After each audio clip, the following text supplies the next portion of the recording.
मैं राजस्थान में धर्म प्रचार के लिए गया, एक कॉलेज में मेरा लेक्चर हुआ।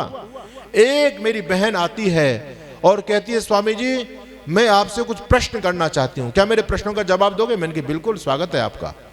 और उसने एक बात मेरे से कही, स्वामी जी मेरे प्रश्नों का कोई जवाब दे नहीं पाता।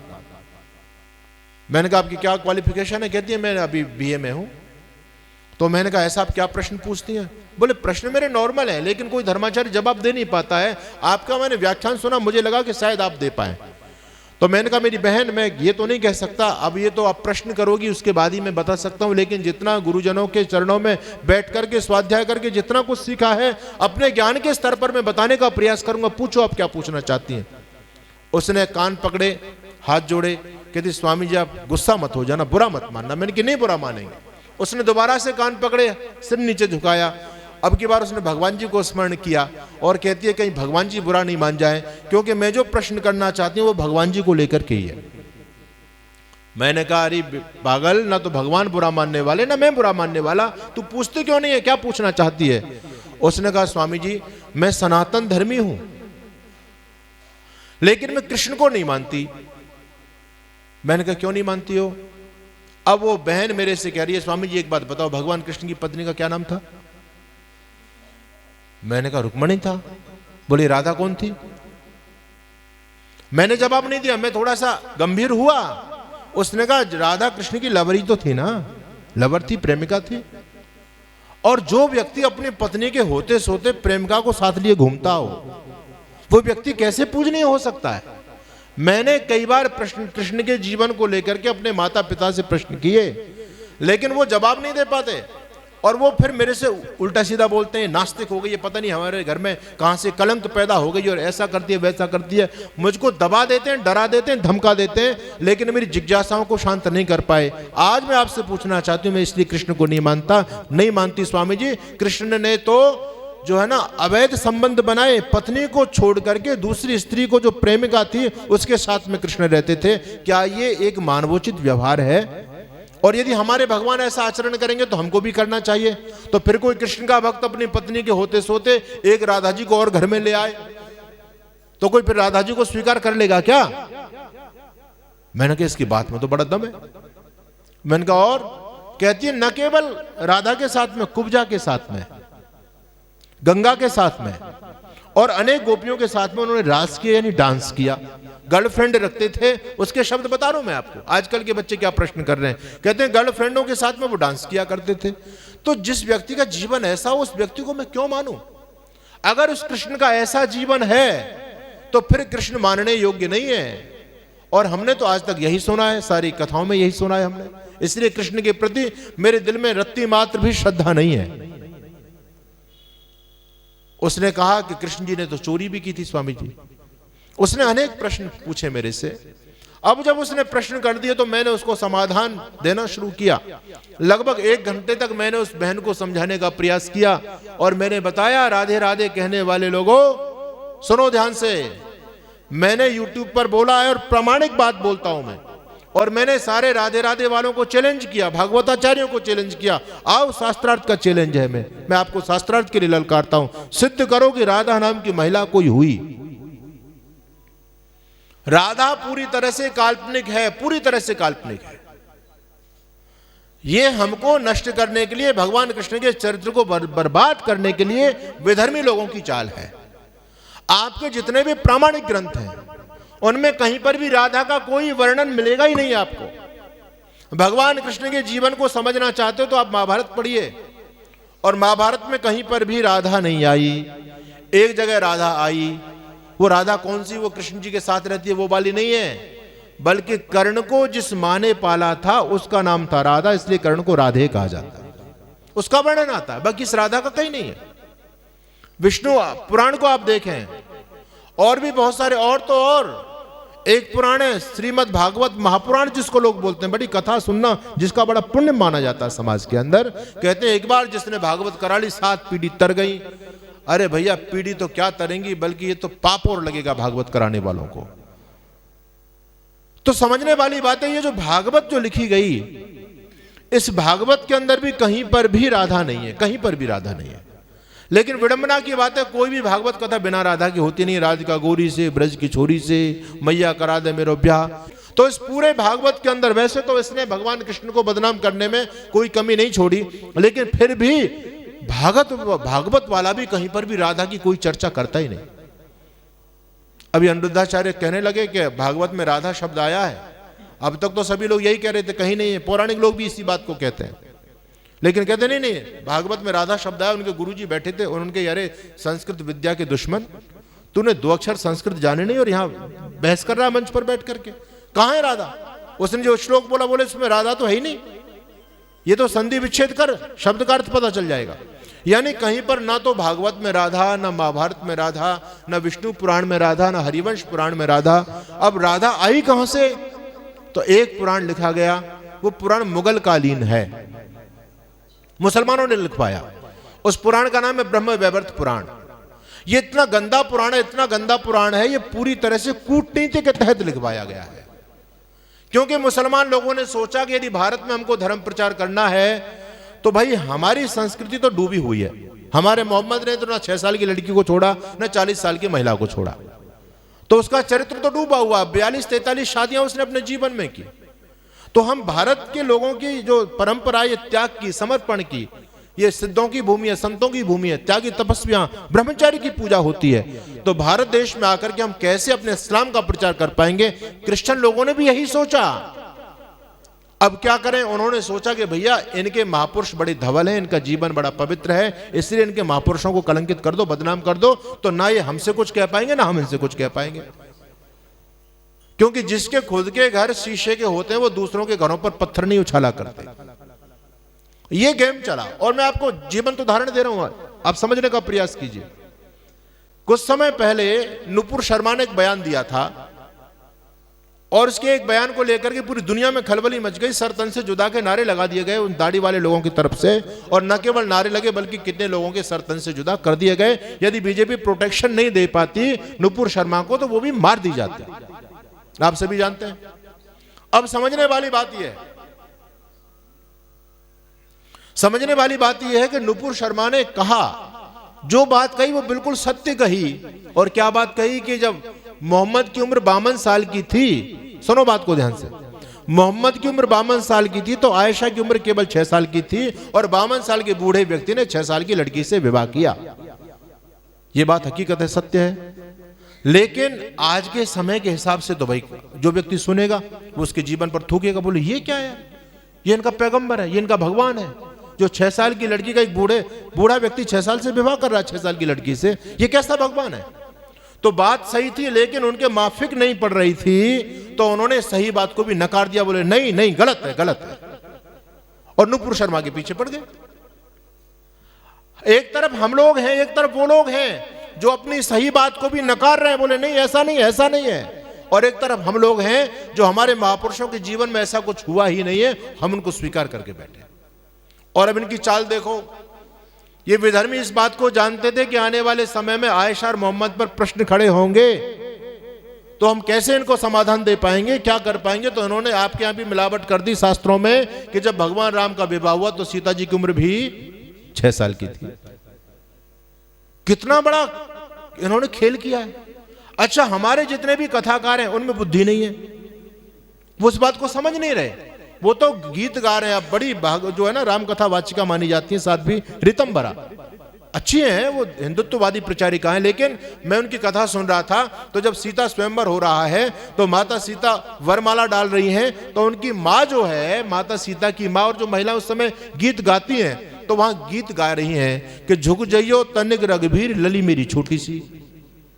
अब कौन कह रही है? साध्वी रितंबरा, जिन पर हिंदुत्व के ब्रांड नेता का, धर्म प्रचारिका का जिन पर वो लगा हुआ है, और वो लोग भी इस बात को नहीं समझ पा रहे। अच्छा बोलो, बाल विवाह का समर्थन हो रहा है नहीं हो रहा है? उन्होंने सीता जी को 6 साल की मान लिया, नहीं मान लिया? अब इनमें बुद्धि नहीं है भैया। जब तुम भी 6 साल की सीता को मान के बैठे हैं, आयशा भी 6 साल की थी, फिर क्या अंतर रह गया आयशा और सीता में? क्या अंतर रह गया मोहम्मद और भगवान राम में? सोचने वाली बात है।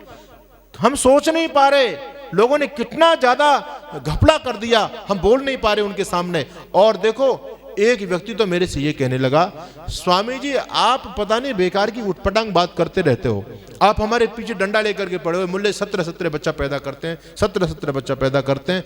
अरे भैया तुम लोग तो हो बेवकूफ, क्योंकि तुमने तो अपने पूर्वजों की बात को माना नहीं। भगवान कृष्ण की कितनी बीवियां थी? हम 4 बीवी कर लेते हैं तब तुम्हारे पेट में दर्द हो रहा है, लेकिन कृष्ण की कितनी बीवी थी? 16,108। बोले तुम्हारा पूर्वज, तुम्हारा भगवान तो 16,108 बीवी रख सकता है, हमने 4 बीवी रख ली, तुम्हारे पेट में दर्द होता है। हमने 17 बच्चे पैदा कर लिए तो तुमको दिक्कत होती है, और तुम्हारे पैगंबर कृष्ण की 16,108 तो बीवी थी, और एक ऐसे 10-10 बच्चे पैदा हुए। बोलो कितने बच्चे पैदा हो गए? अरे बोलो जवाब दे पाओगे क्या विधर्मियों का? कैसे जवाब दे पाओगे? कैसे सामने टकरा पाओगे आप? तो समझने वाली बात है। और दूसरा आपको खेल बता रहा हूं, बाइबल के उत्पत्ति विषय को आप पढ़िए, शर्म आती है पढ़ने में। वहां लिखा हुआ है कि लूत ने अपनी दोनों पुत्रियों को गर्भवती किया, लिखा है बाइबल में। कितना अनैतिक कर्म के पिता का संबंध, बेटी का संबंध अपवित्र हो गया। लेकिन वो जानते थे कि जब भारत में हम प्रचार करेंगे तो ये मुद्दा उठेगा और लोग हम पर थूकेंगे, तो क्या करें? बोले इनके भी महापुरुषों को बदनाम करो। आपके शास्त्रों में क्या लिख दिया? ब्रह्मा जी ने अपनी दोनों पुत्रियों के साथ में दुराचार के लिखा नहीं लिखा है? अच्छा मुझे बताओ फिर लूत में ब्रह्मा जी में क्या अंतर रह गया? अरे बोलो हाँ या ना, कुछ तो गर्दन तो हिलाओ भाई। तो फिर अंतर क्या रह गया? यानी कितना बड़ा घपला किया गया हमारे साथ में। तो निवेदन मेरा ऐसा है कि ये राधा नाम की कोरी कल्पना है। प्रमाणिक मैं आपको बात बता रहा हूं। हम लोग कहते हैं राधा कृष्ण की मामी थी, हमने भी वो कहानियां पढ़नी शुरू कर दी। ये कहानी हम लाए कहां से? इसका आधार क्या है? इस कहानी का आधार केवल ब्रह्म वैवर्त पुराण है, और ब्रह्म वैवर्त पुराण के अंदर भगवान कृष्ण और राधा के 4 संबंध बताए गए हैं। कौन कौन से? एक जगह लिखा है राधा कृष्ण की मामी थी, एक जगह लिखा है राधा कृष्ण की पत्नी थी, एक जगह लिखा है राधा कृष्ण की प्रेमिका थी, और चौथी जगह लिखा हुआ है राधा कृष्ण की आराध्या शक्ति थी। ये 4 संबंध बताए गए। अब आप अपने दिमाग पर जोर लगाओ, ये 4 संबंध हो सकते हैं क्या? भाई जो मामी तो मां के समान होती है, वो पत्नी कैसे बन सकती है? वो प्रेमिका कैसे बन सकती है? और तो और शर्म आ जाएगी। इस धूर्त, इस भांड ने इतना गंदा चरित्र चित्रण किया है भगवान कृष्ण और राधा का, शर्म आ जाएगी। पति पत्नी भी एकांत में बैठ करके उस चैप्टर को पढ़ नहीं पाएंगे, इतना गंदा लिखा है। मेरी एक सीमा है, लेकिन आक्रोश में मैं बोल जाता हूं। यानी कितना बड़ा एक षड्यंत्र हम आपको नष्ट करने का चल रहा है धरती पर। कितनी बड़ी गंदी बात भगवान कृष्ण के चरित्र को लेकर के की गई, उस विषय को कोई नहीं पढ़ रहा है कि राधा और कृष्ण का क्या ताल्लुकात रहा, कितना गंदे कर्म उन लोगों ने अपने जीवन में किए। ये सारे मुसलमान लोगों के दिमाग की उपज है ब्रह्म वैवर्त पुराण। और इसी में राधा और कृष्ण को मामी भी बताया है, इसमें प्रेमिका भी बताया गया है, इसमें जो है ना आराध्या शक्ति भी बताया, पत्नी भी बताया है। तो अब आप बताओ कि कौन सा संबंध सही होगा भाई? ये ब्रह्म वैवर्त पुराणी पूरा फेक है, तो संबंध कोई बनता ही नहीं है। तो ये जो राधा आई कहां से? ये इब्राहिम के भी दिमाग की उपज है। देखो ये 2 बड़े साहित्यकार हुए। एक था जयदेव, जिसने गीत गोविंद लिखी है ना, जो पढ़ने वाले लोगों पाठ्यक्रम में लगती है। गीत गोविंद आप लोगों ने पढ़ी होगी। वो पता नहीं गोपिकाओं के साथ में कृष्ण को जोड़ता चला गया और भी राधा वादा की कल्पना वो कर बैठा। दूसरा था एक ये जयदेव और बोपदेव, ये दोनों भाई भाई थे। जयदेव ने गीत गोविंद लिखी और बोपदेव ने भागवत लिखी। ये दोनों ही धूर्त, नंबर 1 धूर्त लोग थे। ये इनको ना तो कृष्ण के प्रति कोई निष्ठा थी इन लोगों की, ये केवल विदेशियों के एजेंट थे, और इन्होंने भगवान कृष्ण के चरित्र को गंदा करने का ठेका इन दोनों भाइयों ने लिया। एक भागवत लिख गया, एक गीत गोविंद लिख गया। अब और आग चली, इनका प्रचार हुआ। फिर धीरे धीरे परंपरा विकसित होती चली गई कृष्ण पर लिखने वाले लोगों की। और हम ऐसे बुद्धू निकले कि कोई भी मुसलमान कृष्ण के बारे में कुछ भी लिख रहा है, हम गदगद हो गए। अरे देखो ये तो रसखान है, और रसखान कृष्ण के बारे में कितना अच्छा सभैया लिख रहा है। लेकिन रसखान की मानसिकता क्या थी? रसखान ने कृष्ण के लिए क्यों लिखा? आपको पता है रसखान कभी शुद्ध हुआ था क्या? रसखान का नाम क्या? इब्राहिम। और इसने जो है रसखान बन करके जानबूझ करके, यही तो कृष्ण को बदनाम करने का षड्यंत्र था, यही तो राधा को घसीटता फिर रहा है। कृष्ण के साथ में गोपिकाओं का कितना गंदा संबंध लिखा है। आप लोग ब्रह्म को ढूंढना चाहते हो, है ना, भगवान की भक्ति करते हो, एक बार परमात्मा की प्राप्ति हो जाए। वो लिखता है ब्रह्म को ढूंढो पुराण में गानन वेद ऋचा और चौगुन चायन। हमने ब्रह्म को हर जगह ढूंढा, ब्रह्म को सब जगह, बड़े बड़े जो है ना तीर्थों में चले गए, पहाड़ों पर, कंदराओं में, सब जगह ध्यान किया, वो ब्रह्म कभी नहीं मिला और कहीं नहीं मिला। और मिला तो कहां मिला ब्रह्म? वृंदावन के अंदर राधिका जी के पैर दबाता हुआ ब्रह्म के दर्शन लोगों को हुए। ये आपके बच्चे पढ़ रहे हैं, यानी कितना कलंकित कर दिया योगेश्वर भगवान कृष्ण को। लंपट लिखा है भगवान कृष्ण के बारे में। और जो है ना पता नहीं ये जो रसखान नाम का जो जंतु पैदा हुआ धरती पर, ये गंदगी था, इसकी ना कृष्ण के प्रति कोई श्रद्धा थी, ये बिल्कुल कट्टर मुसलमान था। इसने केवल भक्ति का चोगा पहन करके एक हमला करने के लिए और कृष्ण पर हमला बोल दिया। हम इसको कृष्ण भक्त बता रहे हैं, तो कितना बड़ा गेम। अब आगे चलिए आप। वो मेरी बहन मेरे से कहने लगी स्वामी जी मैं कृष्ण को नहीं मानती। मैंने उसको बताया, मैंने कि बहन ना तो राधा का कोई संबंध था। बोले फिर राधा का कोई संबंध नहीं था, काल्पनिक थी, तो हर जगह राधा राधा ये कैसे हो सकता है? मैंने कहा ये तो मंदिरों से क्या होता है, मूर्तियों से क्या होता है? मूर्ति तो साईं की भी बन रही है। साईं का क्या योगदान है आपके धर्म ग्रंथ में बताओ? अरे वो तो मुसलमान था लेकिन लोग उसको पूज रहे हैं, लोग तो बाजारों को भी पूज रहे हैं, लोग तो सैयद को पूज रहे हैं। मैंने कहा ये पैमाना नहीं है, लोग किसको भी पूजना शुरू कर दें, लोगों की तो बुद्धि का दीवाला निकल चुका है। लोग तो कोरोना माता को भी मंदिर बना करके पूज रहे हैं। अब कोरोना को पूजने की चीज है क्या? बोलो। आपको हैरानी होगी, और आप मेरी बात को हंसी में मत लेना, मैं मनोरंजन के लिए नहीं बोल रहा हूं। आप मोबाइल आप सबके पास में, आप सर्च करके देखना कि कोरोना माता का मंदिर कहां है। बिहार में और आपके उत्तर प्रदेश में प्रतापगढ़ कुंडा में आपको कोरोना माता का मंदिर मिल जाएगा। तो ये जो मंदिर बना करके, मूर्ति बना करके पूजना, ये कोई बुद्धिमत्ता का काम नहीं है। अच्छा, कुतिया माता का मंदिर भी इस देश में है, लोग कुतिया की भी पूजा करते हैं। मैं जोधपुर चला गया, आप गूगल पे देखना कुतिया माता का मंदिर है, आपको मिलेगा। मैं जोधपुर गया तो लोग कहने लगे स्वामी जी आप जोधपुर आए हो तो आप मामा जी के मंदिर चलो, मामा जी के मंदिर। अब मैंने कहा भैया ये तो नया देव, तो हमने सुना मामा जी। मैंने कहा ये मामा जी कौन है?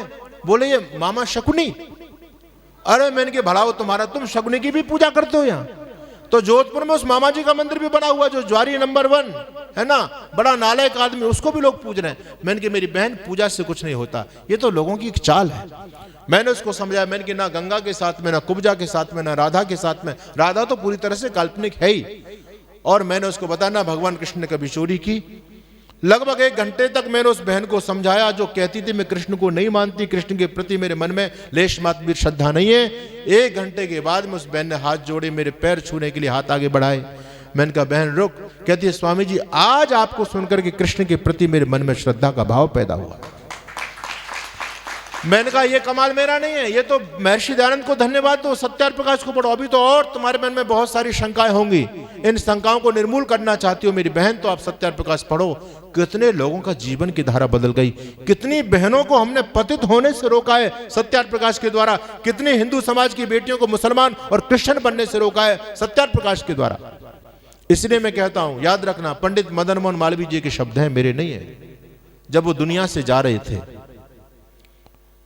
बिस्तर पर लेटे हुए हैं, लोग मिलने के लिए उनसे गए, उन्होंने निवेदन किया पंडित जी महाराज आपके जाने के बाद में हमारी रक्षा कैसे होगी।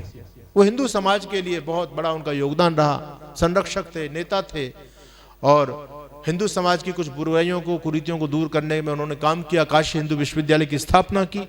कट्टर हिंदूवादी थे, वो आर्य समाजी नहीं थे। अगर आर्य समाजी होते तो हिंदू विश्वविद्यालय नहीं लिखते वो, ये तो पक्की बात थी। तो काशी हिंदू विश्वविद्यालय स्थापित किया, कट्टर हिंदूवादी नेता। लेकिन आज जब वो दुनिया से जा रहा है और लोग उनसे जब मिलने के लिए गए तो लोगों ने निवेदन किया पंडित जी आपके बाद में सनातन धर्म की रक्षा कैसे होगी, कौन हिंदुओं को बचाएगा। पंडित मदन मोहन मालवीय अपने तकिए के नीचे से पुस्तक निकालते हैं, पुस्तक का नाम था सत्यार्थ प्रकाश, और उन लोगों को दिखाते हुए कहते हैं कि जब तक इस धरती पर यह सत्यार्थ प्रकाश है तब तक तुम्हारे धर्म पर, संस्कृति पर और संतति पर आंच आने वाली नहीं है। मेरे जाने के बाद में हिंदू समाज की रक्षा ये सत्यार्थ प्रकाश करेगा। आप लोग सत्यार्थ प्रकाश से जुड़ करके रहना। ये बात किसी आर्य समाज के लेखक ने नहीं लिखी है, ये बात पौराणिक व्यक्ति ने, जो इलाहाबाद से उनकी जीवनी प्रकाशित हुई है, उसमें पौराणिक लेखक इस बात को लिखता है। कितना बड़ा जादू था सत्यार्थ प्रकाश का। पंडित मदन मोहन मालवीय वो तो बार बार कहते थे कि आर्य समाज दौड़ेगा हिंदू समाज चलेगा, आर्य समाज बैठ गया हिंदू समाज सो जाएगा, आर्य समाज सो गया तो हिंदू खत्म हो जाएगा, मर जाएगा। कितनी बड़ी महनीय भूमिका समाज के और राष्ट्र के निर्माण में हम लोगों की रही है। 100 से अधिक देशों में देखा जाने वाला, सर्वाधिक लोकप्रिय और सबसे अधिक फॉलोअर्स के साथ पूरी दुनिया में आर्य समाज के विचारों का प्रचार करने वाला एकमात्र चैनल वैदिक प्रचार।